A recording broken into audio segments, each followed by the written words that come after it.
Assalamualaikum warahmatullahi wabarakatuh. Selamat pagi. Kali ini kita akan melanjutkan materi ERP. Kita akan melakukan praktik. Pertama-tama silahkan mengakses website vokasi.enterpriseerp.com. Nah, kalau sudah diakses, tampilannya akan seperti ini. Bisa scroll ke bawah, dicari namanya masing-masing. Kalau sudah ketemu, diklik.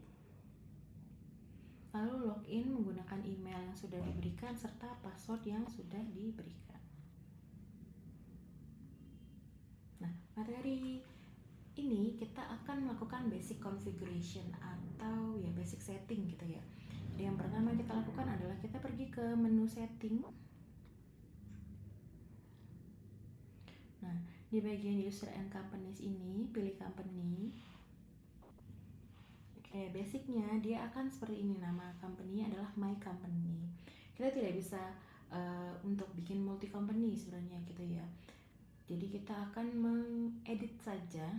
Jadi kita klik, pilih edit. Nah, ini silahkan diganti dengan nama masing-masing. Oke, terus alamatnya diisikan, boleh alamat kos, boleh juga alamat rumah gitu ya.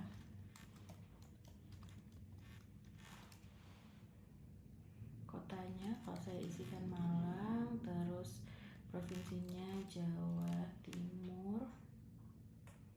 Nomor handphonenya disamakan saja, email ini boleh diganti, misalnya diganti dengan email masing-masing gitu.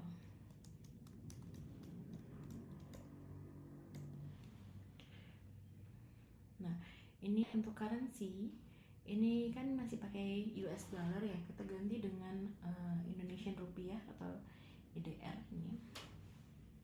Oke, yang wajib diisi adalah yang berwarna biru ini, seperti currency dan company name. Jadi kalau misalnya ada yang biru seperti ini adalah wajib diisi. Terus kalau menambahkan logo bisa di bagian ini, your logo, klik yang edit ini ya. Kalau sudah disimpan, nah ini informasinya sudah berubah. Tadi awalnya my company, terus jadi sesuai nama sendiri gitu ya. Alamatnya juga sudah ada, terus nomor telepon, email, dan currency-nya sudah berubah. Nah, selanjutnya kita akan setting user. Kita balik lagi ke menu user and companies, pilih yang user. Oke, ini adalah basicnya ya, ada administrator. Nah, untuk menambahkan user ada dua cara. Yang pertama kita bisa pakai duplicate atau pakai menu yang create. Saya akan tunjukkan kedua caranya. Kalau kita mau duplicate, pertama kita klik yang bagian nama administrator ini ya. Nah, muncul seperti ini. Pada bagian action diklik, pilih duplicate. Nah, silahkan namanya diganti, nama dan email diganti dengan data masing-masing gitu ya.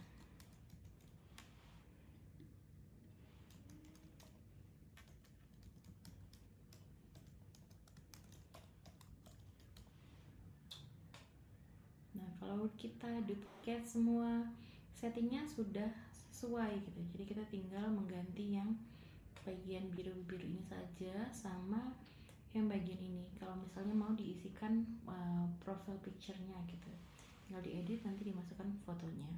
Kalau sudah selesai, diklik save. Oke, kita kembali lagi ke bagian user. Ini sudah ada dua usernya. Kalau mau pakai menu create, kita tinggal klik yang create, terus misalnya masukkan nama usernya, masukkan emailnya.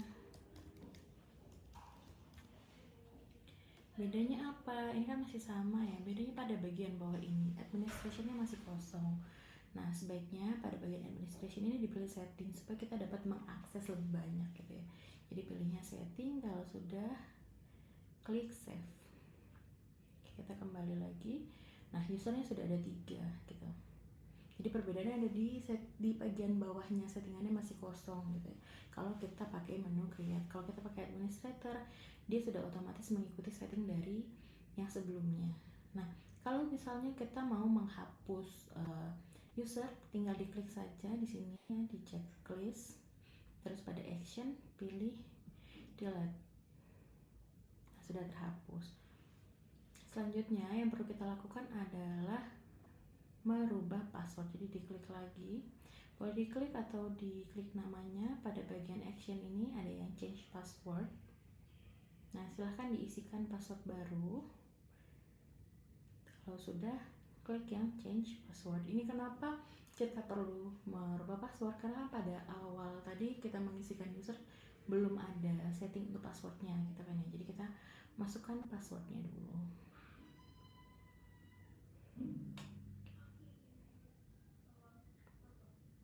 Oke, kalau sudah tersimpan, pada bagian setting ini, kalau kita misalnya mengakses general setting ya, nah ini ada banyak lagi general setting yang bisa disesuaikan dengan kebutuhan.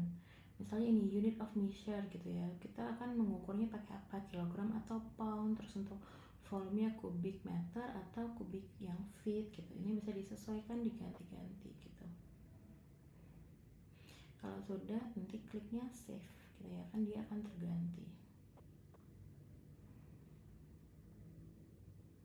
Nah, untuk basic configuration yang terakhir, kita akan menginstal modul yang belum terinstall gitu ya. Modul yang kita perlukan misalnya dia belum terinstall nih gitu, kita akses di menu apps ini yang tandanya keranjang, apps atau application gitu ya. Nah, ini kan kalau menu modul yang sales ini kan sudah terinstall, CRM sudah terinstall, yang inventory sudah terinstall gitu ya, yang purchase juga sudah, point of sale sudah. Nah, manufacturing ini belum. Kita kan memerlukan modul yang manufacturing ini belum terinstall, jadi kita tinggal klik yang install. Ditunggu, masih loading.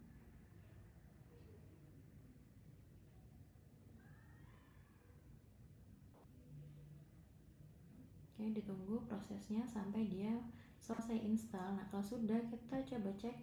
Nah, ini sudah ada modul yang manufacturingnya, sudah terinstall modul yang manufacturing. Oke, sekian materi untuk basic configuration. Saya akhiri. Assalamualaikum warahmatullahi wabarakatuh.